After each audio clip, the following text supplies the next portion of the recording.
Tara, samahan niyo po ako dito sa pag-view ng Aliana Single Attached Model Unit.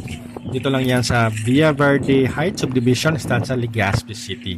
So, itong area, ito yung living area at yung fire extinguisher, dyan din po ilalagay yung hybrid solar. And ito yung indoor kitchen, ito naman yung toilet and bath. At as you can see guys, napakaganda yung toilet and bath dahil full tiles na siya. And dito naman po sa area nito, ito po yung carport. As you can see, malaki pong bintana dahil ibig sabihin yung natural lights are coming in.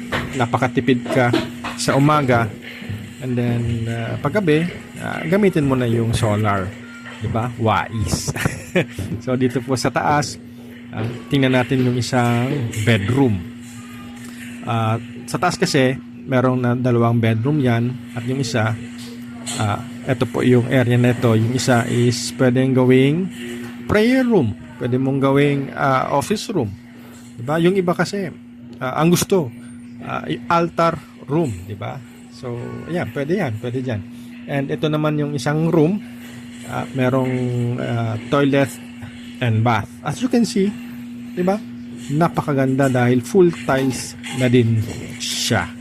So dito po tayo sa balcony area, yung terrace, ika nga. So tingnan natin. Ayan. So wow, ang ganda ng view. Yes. So sige, 360 view tayo ngayon. Okay, ask me how guys.